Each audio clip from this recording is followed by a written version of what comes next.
Carlos vende butacas de bebé para auto en Argentina y quiere comprarlos donde sean más baratos, de modo que su ganancia comercial sea lo más alta posible. La fábrica de butacas de bebé para auto de Italia, con mayor tamaño, equipamiento moderno y tradición industrial, produce con costos relativamente bajos y puede vendérselas a Carlos a 300 pesos cada una y así obtener una ganancia. La fábrica argentina, que no cuenta con equipamiento de última generación, no alcanza el mismo nivel de eficiencia, sus costos de producción son mayores y no puede vendérselas a Carlos a menos de 500 pesos para obtener una ganancia. Carlos, buscando comprarla lo más barato posible para ganar el máximo con la reventa, optará por comprarlas en Italia. Carlos piensa en su beneficio comercial. ¿Puede el Estado argentino tomar alguna medida para revertir esa lógica comercial y favorecer el desarrollo de su industria? ¿Qué pensador puede aportar alguna solución al conflicto?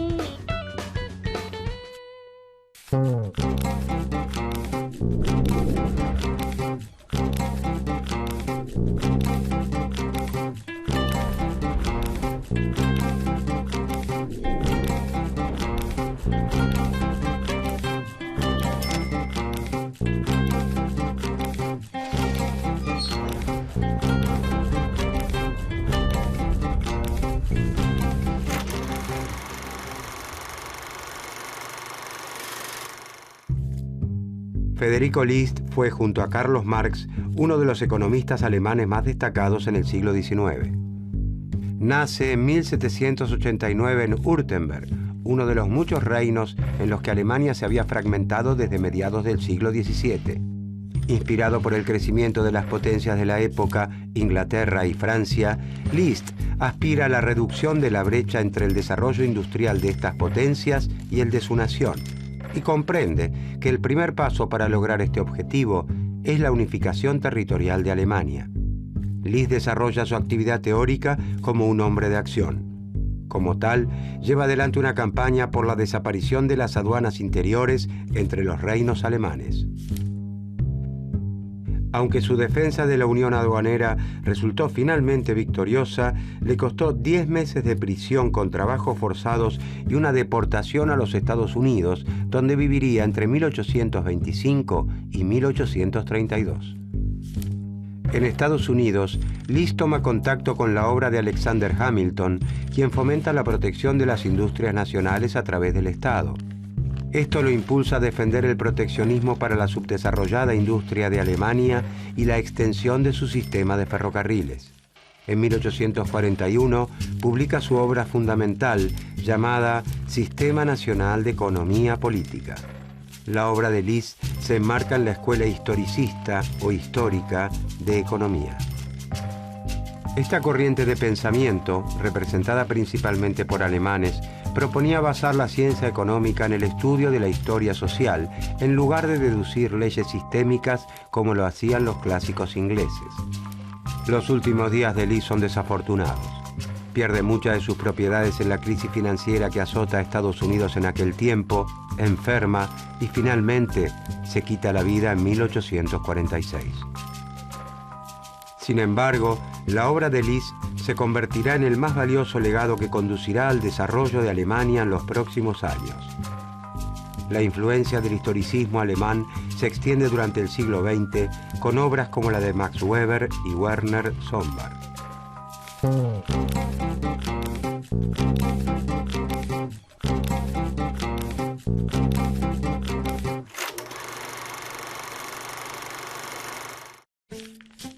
Desde los inicios de la Revolución Industrial, el Reino Unido y Francia contaron con territorios consolidados y aún con colonias de ultramar para desarrollar sus mercados. Los territorios vinculados por el idioma alemán, en cambio, se hallaban fragmentados en 39 reinos independientes que constituían, desde 1815, la Confederación Germánica. La constante puja por el predominio de la Confederación entre sus dos principales miembros, el Reino de Prusia y el Imperio Austríaco, debilitaba a los reinos más pequeños y demoraba de forma notable la conformación de Estado-nación modernos. En 1834, y bajo la influencia de Prusia, se crea una unión aduanera o Zollverein, a la que se suman todos los reinos de la Confederación, excepto Austria.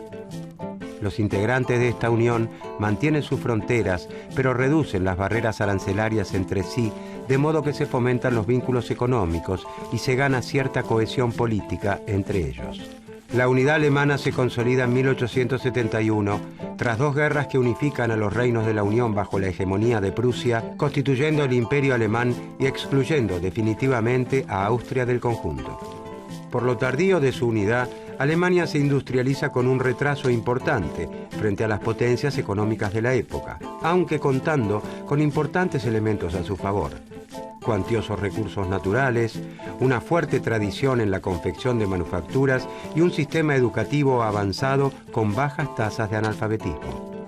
En 1835 se inicia la construcción de ferrocarriles y el desarrollo de industrias siderúrgicas y mecánicas. 2 décadas después, las industrias alemanas ya fabrican desde las locomotoras hasta los rieles. Con la expansión de las industrias pesadas, se genera la infraestructura necesaria para el desarrollo de las manufacturas destinadas al consumo, y mucho antes de iniciarse el siglo XX, ya es claro que Alemania vive el proceso de industrialización más exitoso de Europa continental. Este notable crecimiento no se produce espontáneamente, sino a través de un fuerte impulso de la industria pesada por parte del Estado, que también protege con aranceles a las manufacturas domésticas destinadas al consumo. El relativo éxito de esta política, junto a la evidente expansión económica y militar del Imperio alemán, harán que a fines del siglo XIX esta nueva potencia se transforme en una amenaza para el equilibrio internacional instaurado por Inglaterra.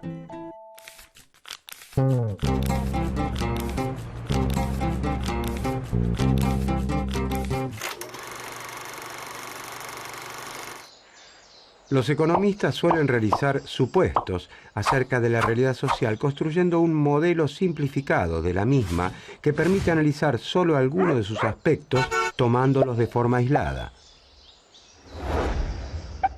Este procedimiento es similar al que se realiza en las ciencias naturales, cuando se eligen los elementos que se utilizarán para un experimento y se los aísla en un entorno que cumple ciertas condiciones. Los modelos son a veces útiles para el análisis de aspectos particulares de la realidad social, ya que en este campo los experimentos no tienen sentido científico. Sin embargo, cuando los supuestos se encuentran alejados de la realidad, los análisis pierden sentido y las conclusiones derivadas de ellos fracasan en explicar lo que pretendían. Los historicistas reclaman una mayor aproximación de la teoría económica a la realidad social y critican la elevada abstracción de la ciencia económica tal como la practican los clásicos del Reino Unido. Afirman que los fenómenos sociales están interrelacionados por naturaleza y por lo tanto solo pueden entenderse como una unidad. De este modo, consideran que no es posible comprender la economía sin estudiar, por ejemplo, la historia, la política y la geografía concretas donde los procesos económicos ocurren. Los historicistas se oponen también a la pretensión de establecer leyes económicas universales que ven reflejadas en autores como Adam Smith. Afirman que si bien es posible identificar ciertas regularidades económicas, debe quedar en claro que su validez no es universal, sino que dependen de las condiciones históricas y geográficas en las que actúan. La escuela histórica alemana también discute con los clásicos la suposición de que los seres humanos solo se mueven como agentes individuales movidos por su interés personal. Los historicistas sostienen, en cambio, que los móviles de la actividad humana son variados, múltiples y complejos. No solo nos conducimos por la búsqueda del enriquecimiento, el interés personal y el egoísmo, sino también, por ejemplo, por la vanidad y el éxito. Incluso existen móviles más desinteresados, como la solidaridad ante el sufrimiento del prójimo y el deseo de ser útiles a la sociedad. Aislar solo uno de estos móviles para los historicistas es exponerse a conclusiones erróneas. Incluso suponiendo que el hombre busque ante todo su interés personal es evidente que son muy pocos aquellos que pueden conocer acabadamente qué es lo que más les conviene.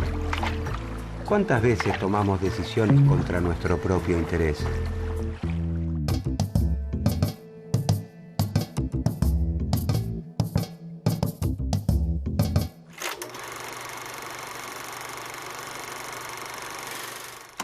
List reintroduce en la ciencia económica el concepto de nación. Considera que el análisis económico de los autores clásicos soslaya la división del mundo en naciones independientes con intereses particulares. Según List, el potencial de una nación no surge de la reunión de las capacidades de todos los individuos que la integran tomados aisladamente, sino que depende principalmente del estado social y político y del grado en el que la nación, como un todo, ha avanzado en la división del trabajo. La humanidad no se compone por individuos aislados, sino por naciones. Entre el individuo y el género humano existe para List la nación, con su lengua particular, su literatura, su origen y su historia propios, con sus costumbres y sus hábitos, sus leyes y sus instituciones, con sus pretensiones a la existencia, a la independencia, al progreso y con su territorio bien definido. De esta manera puede comprenderse de qué manera las naciones que son florecientes han logrado tal grado de poderío y prosperidad o por qué motivo otras naciones han perdido su pujanza de otro tiempo. De hecho, dice List, la protección de la industria implementada por Inglaterra mediante reglamentaciones comerciales hasta transformarse en la economía más eficiente del mundo ha afectado a la industria alemana. Las exportaciones baratas inglesas, que ahora reclaman el libre cambio, han limitado el desarrollo de la industria nacional alemana. List parte de la concepción de nación como entidad distinta a la suma de los ciudadanos. Cree que no es cierto que lo mejor para el comerciante individual sea lo más conveniente para el país, como propiciaba David Ricardo, y que las naciones subordinan los intereses de sus ciudadanos a sus propios intereses nacionales. Por lo tanto, una nación debe procurar construir un todo completo que mantenga relaciones comerciales con otros países de acuerdo a sus propios intereses como sociedad. Y para eso, deberá desentrañar cómo, en la situación actual del mundo, puede avanzar en su proceso de desarrollo.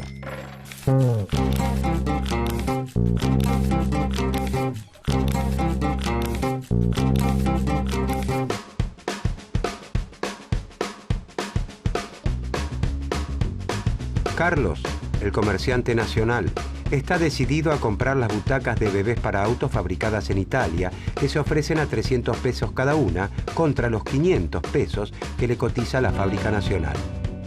Es evidente que su decisión está basada en la ganancia comercial que puede obtener con la reventa, pero también se sustenta en la calidad del producto. Pero entonces, el Estado argentino decide apoyar las actividades relacionadas con la seguridad vial y se propone desarrollar las industrias nacionales relacionadas con esa política que quiere atender. No es un cambio que se dará inmediatamente, pero se supone que, disponiendo de un mercado más grande y ganando escala de producción, la producción nacional va a ir mejorando. Por eso, como primera medida, el Estado argentino cobra un impuesto a las butacas importadas de 300 pesos.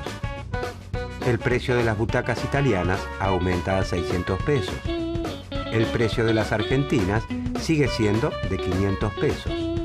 Carlos elige las butacas nacionales por el precio, pero está disconforme cuando compara la calidad del producto local con la del importado.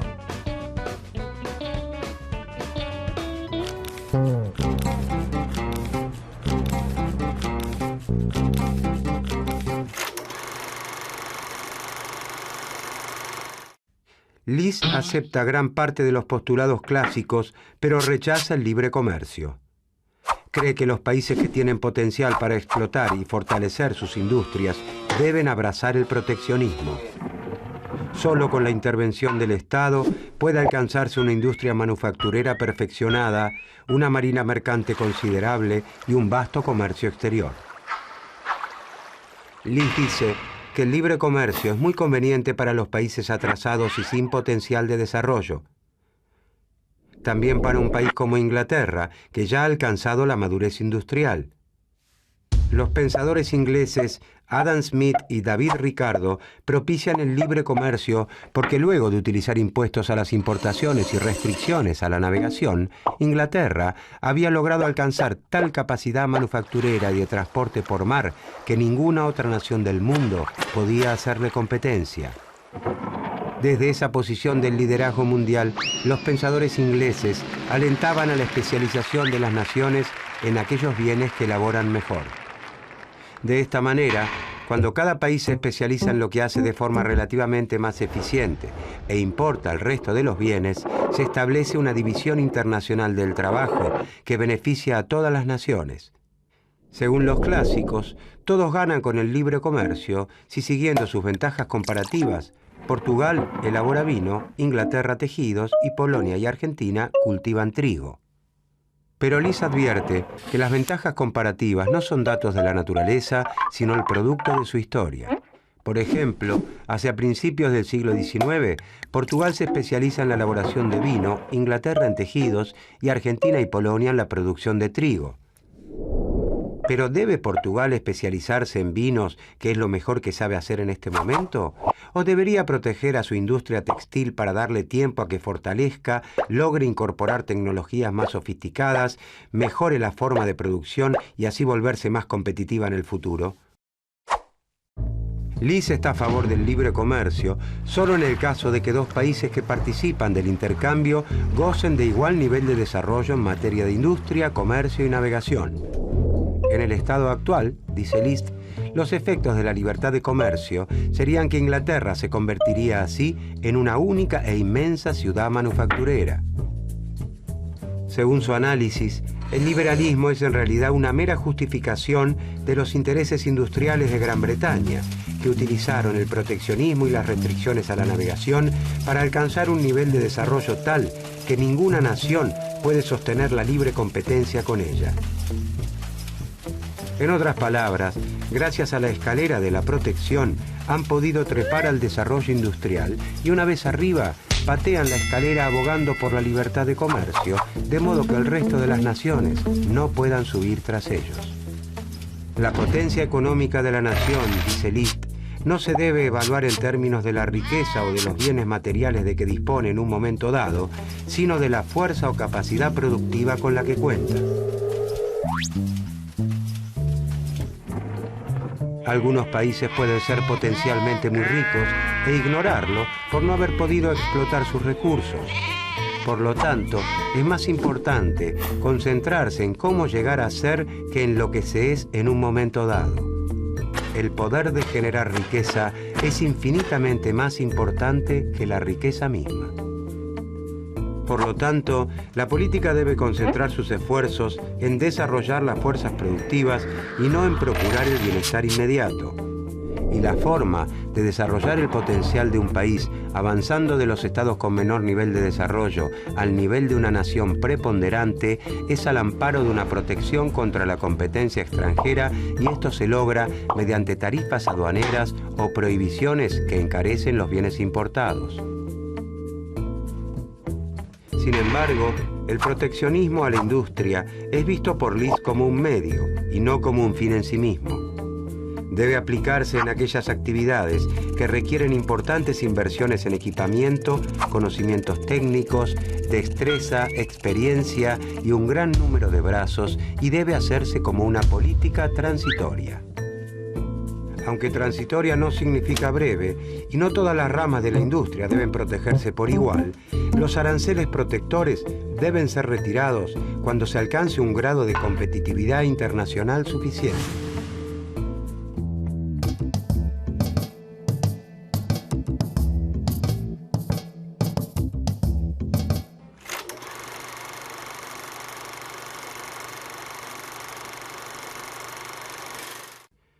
La obra de List ejerce una influencia muy importante en los países que buscan industrializarse y no quedar rezagados frente a los más avanzados. Influye en el pensamiento orientado al desarrollo manufacturero y de protección a las industrias incipientes de Estados Unidos y Alemania a fines del siglo XIX e incluso de Japón y Corea ya en el siglo XX. Como pensador, Lis ocupa un lugar destacado en las historias latinas y alemanas del pensamiento económico, pero prácticamente no aparece en las historias del pensamiento económico escritas por autores anglosajones. Los historicistas llegan como conclusión a la necesidad del intervencionismo. Piden que el Estado tenga un rol activo para desarrollar la economía nacional y proteger a las ramas productivas aún inmaduras que no pueden enfrentar la competencia con industrias ya desarrolladas. Gracias a sus postulados, la economía alemana logra su desarrollo en virtud de políticas intervencionistas y proteccionistas. Los historicistas sostienen la importancia del conocimiento histórico y cultural atacando el método puramente lógico, la elevada abstracción y la falta de realismo de los economistas clásicos. Su permanente demanda de más estudios empíricos les confiere plena actualidad.